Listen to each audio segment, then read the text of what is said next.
Binagtas ng aking mga staff ang barangay Babatnin upang hanapin ang riverbank protective structure na pinondohan noong 2024. Ito ay nagkakahalaga ng 77 million pesos ulit na nakuha naman ng Darcy and Ana Builders. More than flood control, what the Filipino people badly need to see is grid control.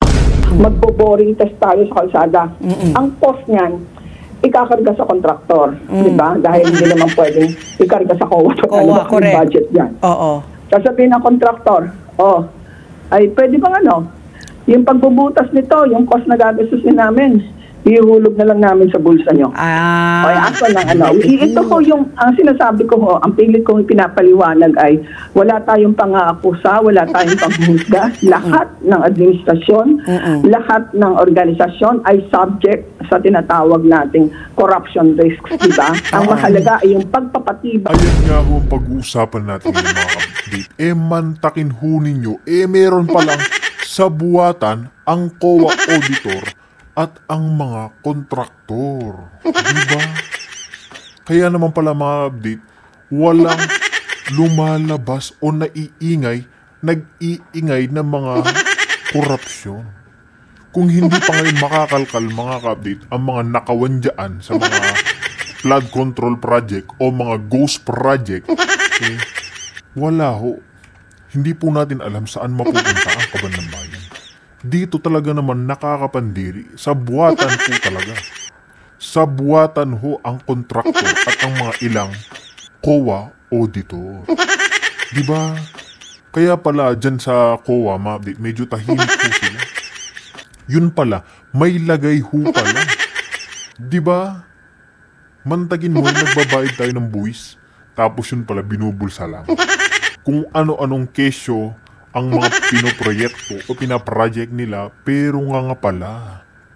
Kaya naman dito mga ka-update, sisiwala din nga ni Pampilo Lacson, Senator Pampilo Lacson, ang mga karumal-dumal na sabuatan, nakawan, korupsyon dyan sa COA at mga ghost project na ipinapatupad ni Marcos Jr. sa kanyang flood control. Diba? Nakakapandiri po yan mga update. Nagagawa ho nilang pakainin ang kanilang mga pamilya, anak, asawa na galing sa nakaw. Nagaling sa kaban ng bayan. Nakakatulog sila ng mahimbing. Diba? Nakakatulog pa kaya sila ng mahimbing. Lalo na't ngayon, na-booking na.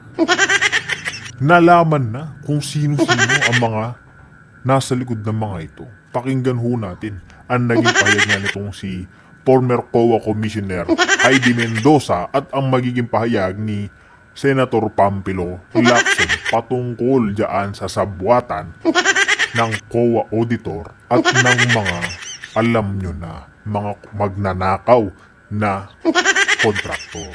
Doon sa hatian, no? Doon sa pie. Yung pie na sharing po nitong pondo para sa flood control.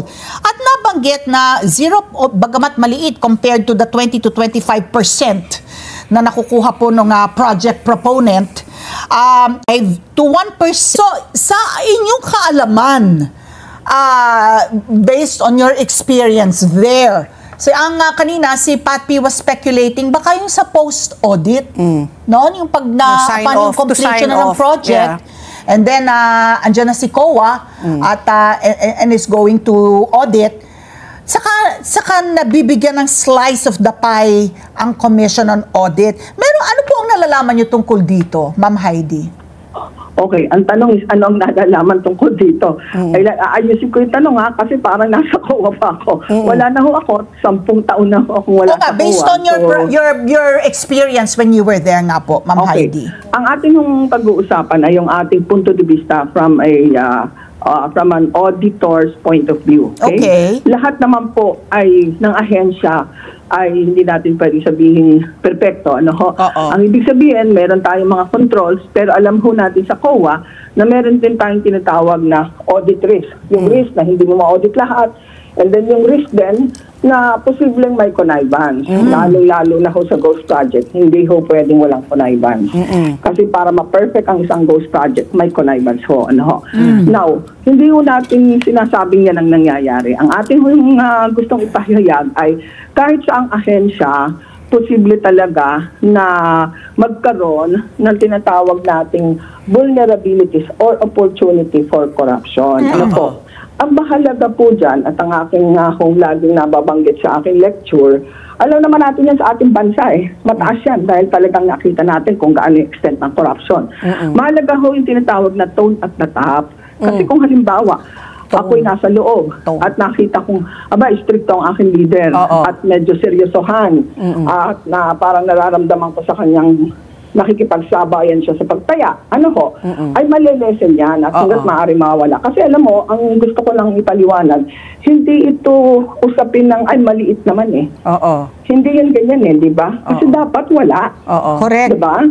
At dapat hindi ka dapat as auditors, mas mataas ang standard sa auditors di ba? Yes. Hindi dapat napapagsilalaan. Kahit na yung konting hinala, pinapaliwanag na yan.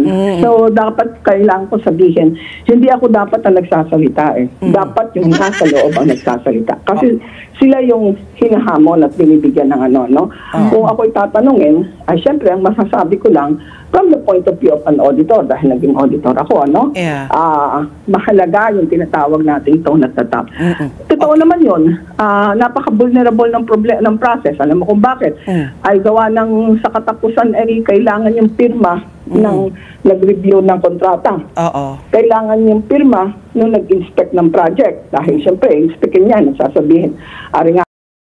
Kaya dyan mga kabit, ang magandang gawin ng Senado ngayon, imbestigahan ho kung sino-sino ang mga pumirma na co-auditor sa mga kontraktor. Kasi mga kabit, hanggat hindi ho natin na ititrace ang mga yan, uulit at uulit ang mga yan hanggang mawalan na ng malay ang mga tao na sobra-sobra na pala kalaki ang ninanakaw sa atin.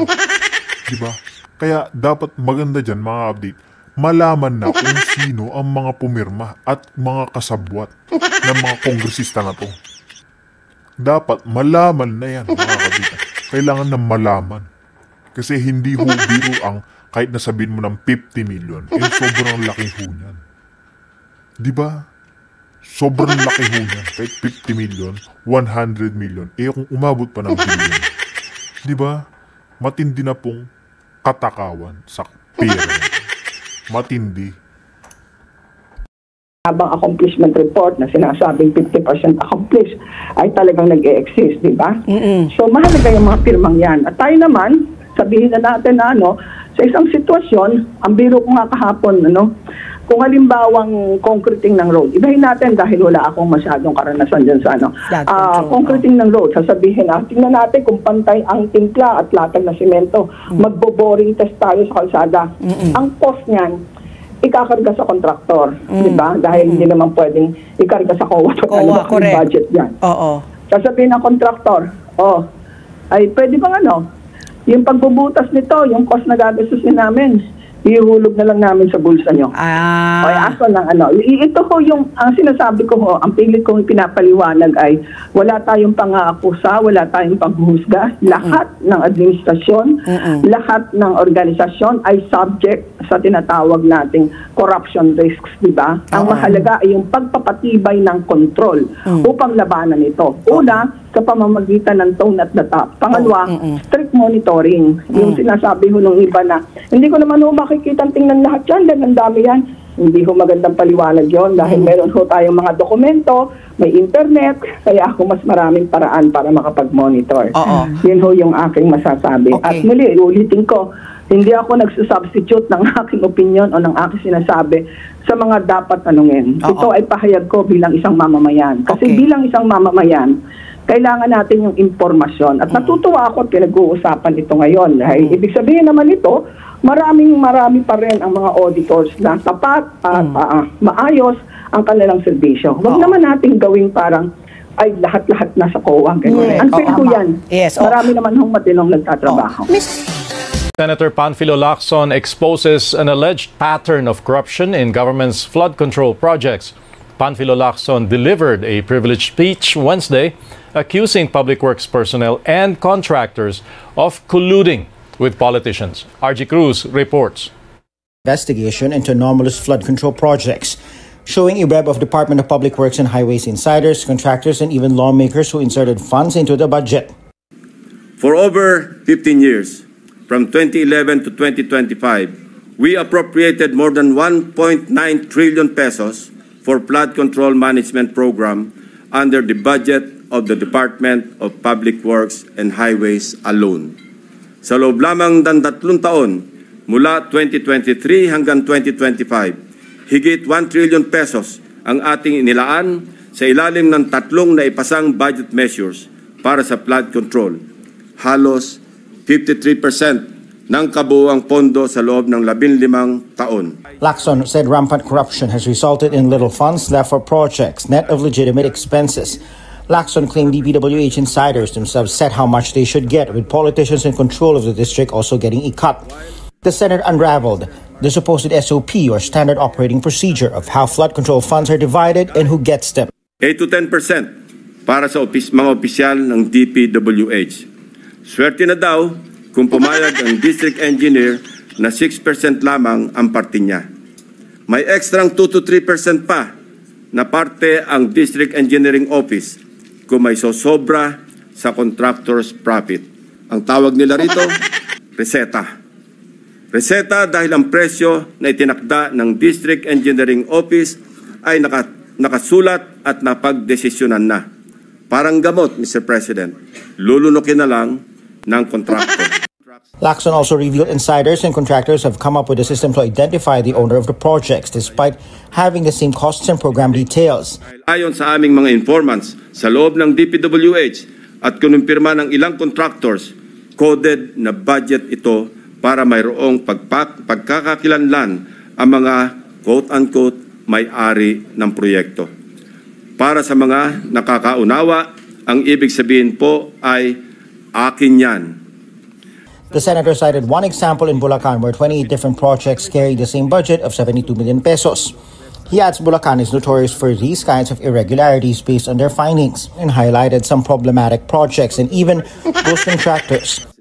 Lula ng bangka, binagtas ng aking mga staff ang barangay Babatnin upang hanapin ang riverbank protective structure na pinondohan noong 2024. Ito ay nagkakahalaga ng 77 million pesos ulit na nakuha naman ng Darcy and Ana Builders. Base sa mga dokumento ng kumpanyang ito, ito ay isang negosyo na rehistrado sa ilalim ng sole proprietorship at may address sa Cardona, Rizal.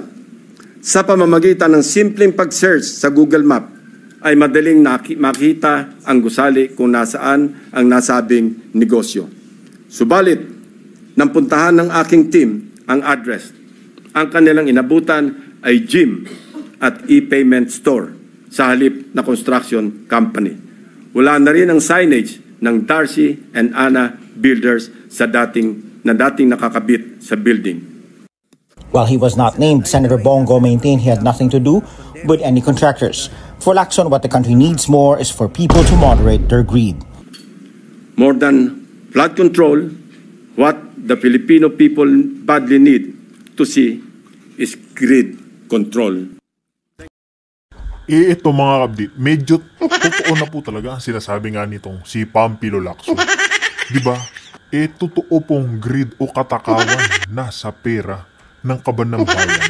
Itong mga kongresista, kontraktor, lahat ho ng sangkot dyan sa Ghost Project. Lahat ho ng sangkot dyan mga kabdit, matinding karma. Matinding karma po ang babalik sa kanila. Hindi po kasi biro-biro ang ninanakaw ho nila sa bayan. Milyon, trilyon, bilyon. Ganyan po kalalaki mga kabdit. Umaabot po ng bilyon-bilyon ang nananakaw. Diba? Katakawan po, kagahamanan sa pera.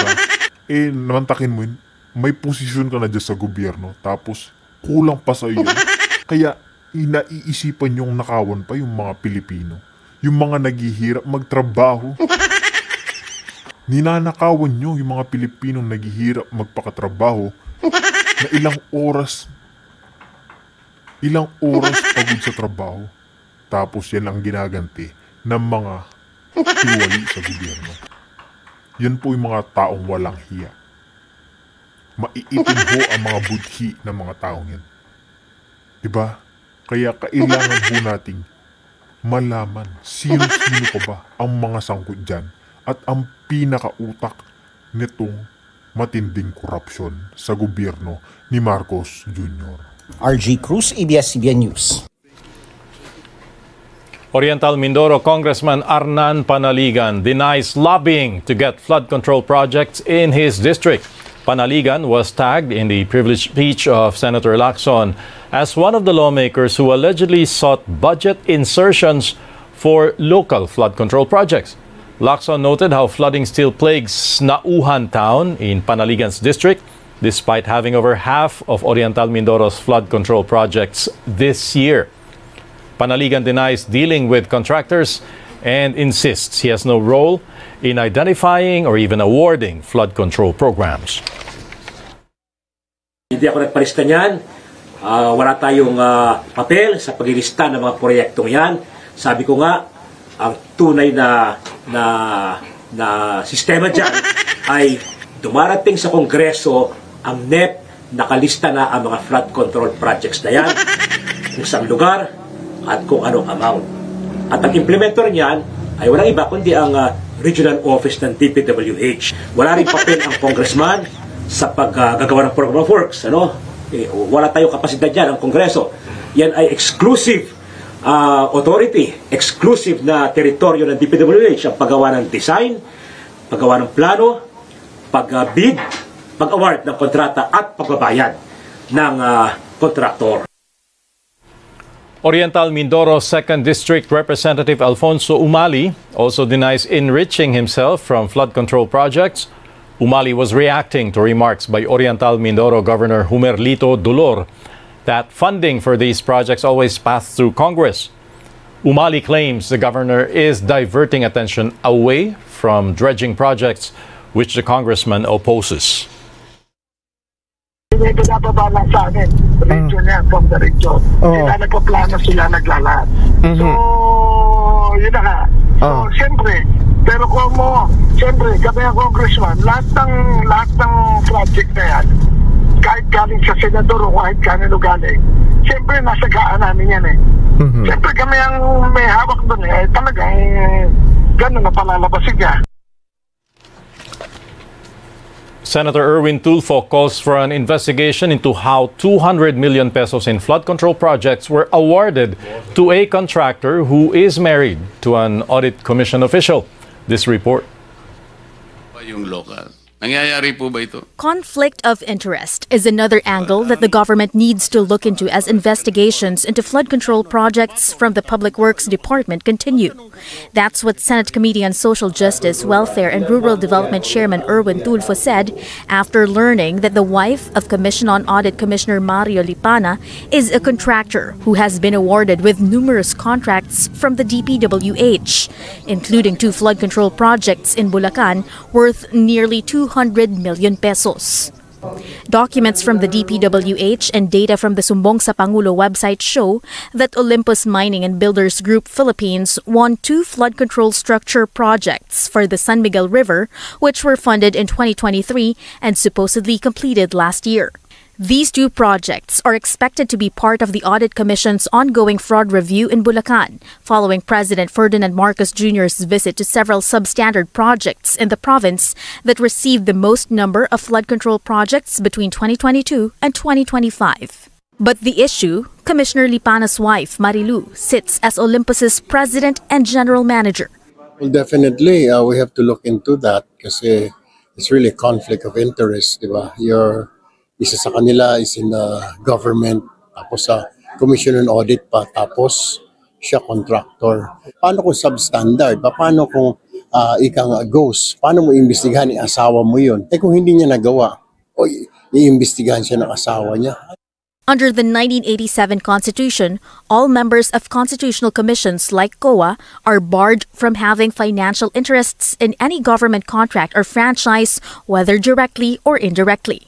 Meanwhile, Republic Act No. 6713, or the Code of Conduct and Ethical Standards for Public Officials and Employees, prohibits any government official from having financial or material interests in any transaction that will require the approval of their office. Aside from flood control projects, the company of Commissioner Lipana's wife has also engaged in other contracts with the government, all of which are expected to be reviewed by the Audit Commission.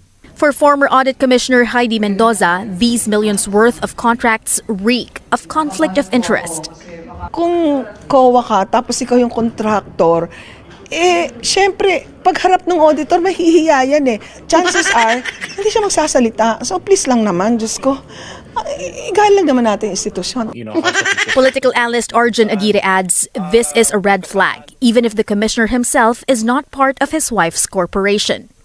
Ang COA kasi isa siya sa constitutional commission na kung saan ang trabaho niya talaga ay siguraduhin na ang mga gastos ng taxpayers' money ay no-audit na maayos or na-account na maayos. Ang issue dyan is hanggang saan mo kayang protektahan ang interest ng pamilya mo at yung interest ng bayan.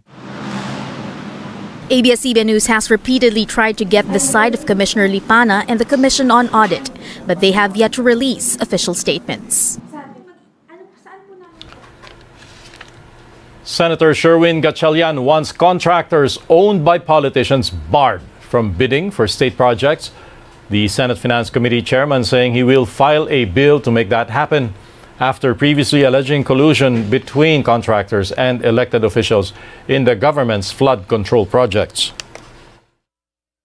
In the midst of completing the bill, that a contractor or a company who was previously owned by any politicians will be barred from joining government contracts, because that became a convenient excuse for politicians to still participate in government projects through divesting, quote-unquote, divesting their ownership. So aside from divesting, we will bar that specific contractor from joining government projects so that divesting will not be a convenient action for the politicians to do and still pursue government projects. Senator Gatchalian also pressing an audit commissioner to explain his wife's ties to the alleged anomalous projects. Streaks of conflict of interest, and that should be investigated immediately. We're showing in the hearing, COA plays a very important role in terms of checking the validity, the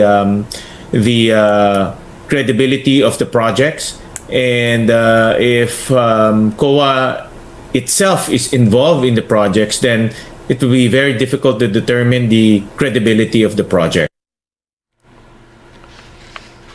Former Public Works Secretary Rogelio Singson admits receiving informal offers from Malacanang to again head the agency amid calls for DPWH Chief Manuel Bonoan to resign due to the multi-billion peso corruption scandal in flood control projects. Singson said he has been meeting with President Marcos to discuss the administration's integrated water resources management program. But he says returning to the DPWH would not sit well with his wife. Singson adds the probe into the corruption scandal should be led by a third-party company, not lawmakers, to avoid any conflict of interest. The former DPWH chief also says he is open to heading such an investigation himself. My challenge to Congress, suspend nyo muna lahat ng flood control projects. Pa-review natin ang tama. It has to be third-party engineering companies, local companies who will inspect these projects and see to it that they are within reasonable amounts, that they mean they're really there to address specific problems. Yung pinapakita ni President Bongbong na ghost projects, napakasama naman nun. I've volunteered pro bono, all of these suggestions. I've come out openly about this corruption program only because I had the full backing of the Management Association of the Philippines. No? Private sector executive who says enough is enough.